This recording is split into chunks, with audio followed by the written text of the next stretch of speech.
Hey guys, Josh from Fighter Pilot Poker. Hey, I just realized, a couple of the sessions that played as of late got this little suction cup mount. I'm putting that on the windshield and kind of doing the drive home commentary, and do a couple of hand breakdowns. So one of them was already in the last video, so we'll leave that out. But as we focus on Dave. Dave at Oceans this week. I've got a couple of hands I'm going to go through. I'm trying to endeavor here not to make a video longer than the last, but we'll go through a couple of those hands. I think they're fun, and I'll start by rolling the one of the go home videos early in the morning after an all-night session. So without further ado.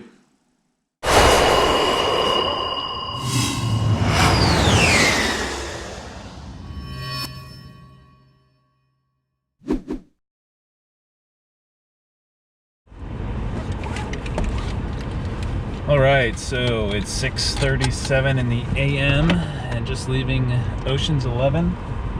Absolutely crazy night. Playing 4 and 5 handed, 5-5-10 with a gentleman by the name of Dave, who just loves to play the game, you know, recreational player. Doesn't understand anything about the game, has quite a bit of money. He runs it up pretty good, 10-20, 10-25, 5-5, and giveth and taketh away. Yeah, so this gentleman, you'll see in the video clip, the last time we played, I played 5-5-10 with them. You know, pretty big stacks, and I will go. I don't think I need to go through all of the action. I will go basically a pro player, kind of 2-5, 5-5 player is going to 3-bet in the small blind. I am going to 4-bet jam. This is a hand from like a month ago. I'm going to 4-bet jam to like 8 times the pot. And this same person is going to call me with Queen-9 off suit. I have Ace-Queen suited, and we're going to run 2 boards, and he's going to win them both. So that's the last time we got together. So yeah, it was nice having him just completely bluff with air a few times. This last hand, I've got the 7-8 of hearts. He's going to raise pre, playing 4-handed, 5-5-10, and I'm out of position. The flop's going to come on my 7-8 of hearts. Flop's going to come 5-6-9 with a heart. Pretty much flop the joint, and I'm going to check. He's going to bet about a pot-sized bet, 100 and something, yeah, about 130. And I'm going to make it 330. Yeah, he's going to make it 130. I'm going to make it 330. He's going to go all in for 2,520 effective. So I'll have to snap that off. Oh, there's 2 spades. So 1 heart, 2 spades. The turn's going to pair the 6. So 9, 6, 5, 6. And river blank. And thinking anything he would overshove $2,500 with. You know, there's going to be a lot of sets. And that sort of thing, but could have been, you know, certainly could have been a spade draw as well. So, yeah, fantastic. We will get the best of it there. I ended up being in for a lot of money on this one. Just running into some really unfortunate hands. Pocket kings, the queen high board. Gentleman from the UK turns a set on me on that one. For some miracle I don't pay off the river, but and everyone is pretty liberal and cool about being on the vlog. Yeah, so it feels great. You know, when you reach in, you start playing, you know, playing 5-5-10, and you're playing a lot of 2-5 lately, and that's, you know, last 3 years I've played more 5-5, 5-5-10, and 5-10 than any other game. That's been my go-to stable. After the World Series, going deep a couple times. The final table in 7-card stud, and you know, made a day 4 or whatever in the 8-8-8. Came back and I just was, you know, getting crushed at really easy loose home games, and getting crushed at my standard 5-5 or 5-5-10 or 5-10 games. So notched it down to 2-5. Still lost a lot of losing sessions in a month, and lately that's been turning around again. So, you know, I think dealing through the strife of trying to play poker is something everyone struggles with. Bankroll management, something everyone struggles with. I probably won't have a lot of good advice, bankroll management, but I know a lot of people do. There's books written about it, right? I have the benefit of having another full-time job, and basically as I pursue this you know, hobby / second career, you know, I could sacrifice sleep and go put in 50 hours at that job every week. Usually don't have to sacrifice sleep, but lately when I'm shooting a lot, or there's games like Mr. David in town, I mean, you just gotta play, right? So, especially after 3 months of terribleness. So yeah, feels absolutely invigorating, absolutely great. You know, this one started out 5-5, so there's a $1,500 buy-in. You go down a few of those, and then you get it all back.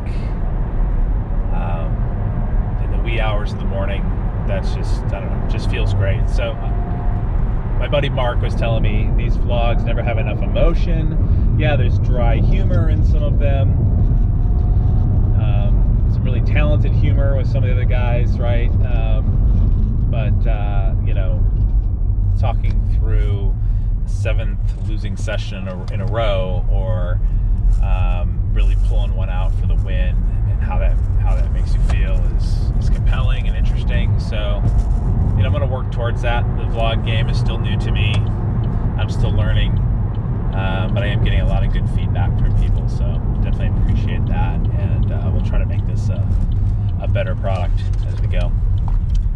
All right, I'm gonna sign off, get a little bit of sleep, and go put in a full 10 hours today in the office, and get a lot done and kick ass there, and gearing up nicely for Brazil, which happens in 1 week. So awesome! All right, signing off. See ya. Martin, tell us what you love about Ocean's 11. Yeah? Did you lose one? Did you lose a pot? Yeah, man. Sorry, man. Hurts. I thought you won a pot. No, it's okay. Wanted to get the reaction. I hope you edit the... Tell him about the issue you have with the what you call it, the timing. Yes. Tell us about this. No, I don't know. Ocean's 11 might see this. No, I love this place. This place is amazing. So yeah, that was Marty and Mike and Danny in the back there. Just grinding out the 5-5-10. I was on a previous day when I was playing the 2-5. But yeah, this video is about Dave. He, you know, guy loves life. He loves to drink, loves to gamble, loves to get it in. You know, one of the guys that can buy in for $1,000 and leave with $20,000, which is quite impressive, and just sometimes just runs like God. So the hand I discussed in the car there with the 7-8 of hearts was sort of the last hand of the night. Just real quick, some other hands that happened that, you know, we have some of them really wild that's, you know, oftentimes in a hand, whether it's flop, turn, or river, he's just willing to jam. And so how light you want to call him, you know, whether you want to call with a single pair, a lot of, you know, something like top with a good kicker, you're probably going to need to call off. There's a lot of 3 and 4 flushes end up on the board. you're just gonna go down a lot of buy-ins. So that's what gets interesting with a dynamic player such as Dave. So I'm gonna have one with basically just a bluff catcher. So let alone top pair. You know, you got to pick your spots, and this time I just felt good that it was most likely air, and I hate that when you make a hero call and the person's really light and it's definitely a bluff, and then he ends up with the best hand. I've seen Dave do that to multiple people. Shout out to Shy. Yeah, so I'm going to call off here. I'm not going to go through the whole hand history, but you can see there what's in the pot, and he'll kind of do a value sizing of 300 and something. I don't have the picture in front of me, but I will call him with the old 5-7 of off, and that was the day that 5-7 was doing some crazy stuff, and I thought that would make a fun video to just talk about a hand, just a silly hand kind of thing. But anyway, I'll make that call. That'll be good. Yeah, so then this next hand, I shot some video real time. I looked down at ace 10, just, you know, over 9 out of 10 times going to be the best hand if he's being aggressive pre-flop. He's going to be aggressive pre-flop with hands like pair of twos, pair of threes, hands like jack 5 suited, hands like queen 3 suited. So ace 10, if he's willing to get it in pre-flop, I think that's a profitable play against Dave. And so with my ace 10 probably being good pre-flop, here's the run-out. Fuck you. I'll be you.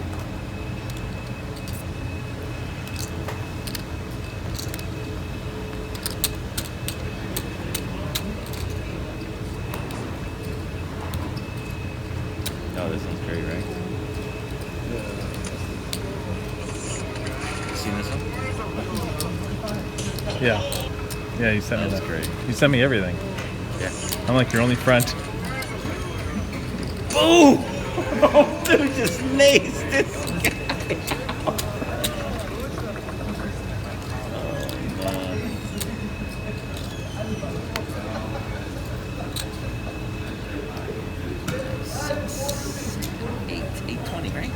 Josh, if I win this one, man, I'm sorry. Oh, dude, you probably have the best hand. You guys going once or twice? Once.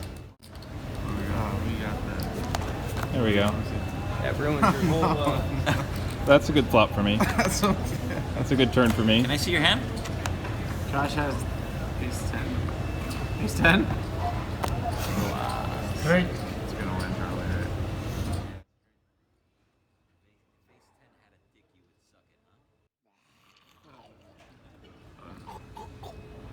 What do you think, Roland? Well, still live. Take your money. It's good. Floorman says I gotta win. Josh. All right, so in this hand, we're playing 5-handed. We've got basically 3 pros, myself and Dave.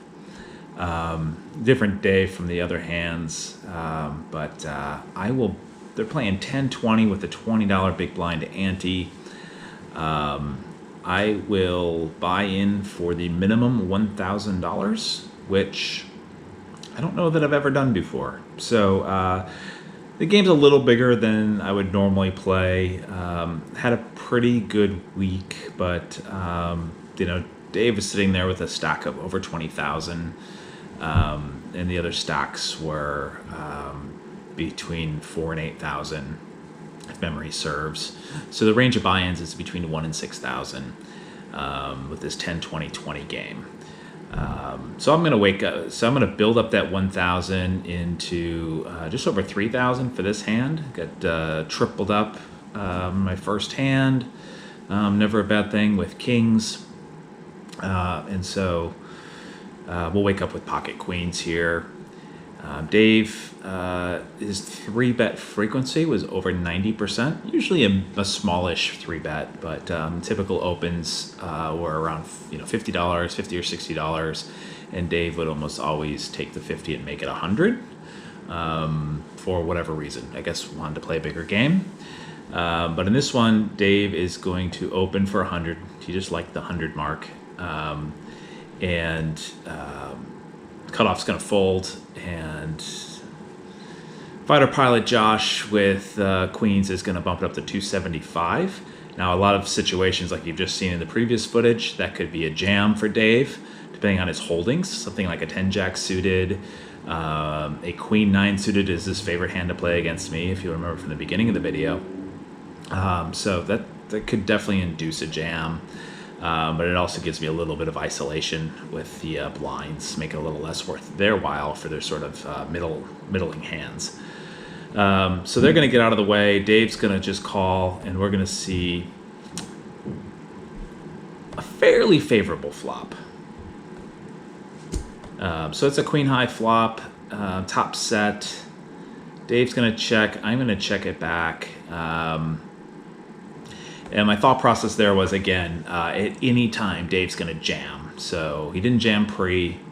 Okay, he didn't jam the flop or bet the flop, and yeah, I mean, by that same logic, I should maybe bet the flop, and then he could obviously jam. But I just felt like I had such a strong hand. If he has a 4 or a deuce, he's gonna play along. But if he doesn't and he folds, that would be tragic. So in this case, if he had something like an ace-8 offsuit, and this turn of an 8 of hearts comes, I would have missed out on that opportunity. And again, jam potentials to be able to call down with top set. Does bring the flush, a little bit concerning. You know, if he did jam here, that would be an interesting dilemma. I'd probably call it off and go for 2 boards, and in case he has the flush, hopefully one of them can fill out. But he's going to bet out $400. And I am just going to call now that the flush is there, with the thought process that I'm going to accept some river value unless it's a 4th heart. I'll accept some river value, but I would really like to have him in a stronghold with a nutted type hand to get the rest of my stack in. Like I say, I worked so hard to build that 1,000 up to just over 3,000. So yeah, I'm hoping the board pairs. It does not pair. Instead, I get a 4th queen, which is fairly favorable. Dave gave him a few chances, right? He's going to decide to just go ahead and go all in. And later he said he had king high, which I believe. So maybe the king of hearts. So he's going to jam with potentially the king of hearts. I will have to go ahead and make that call. It's you got it, baby. You started with 1,000. What do you have now? 25. So you just saw there the hand as it played out at the end for the all-in, as well as Dave's reaction, which is always good. And you'll hear him mention you bought in for $1,000. What do you have now? So we're at 7K at this point. We'll leave with something a little bit more than that, and I'll be able to take care of the guy who bought me into the game, which is always nice.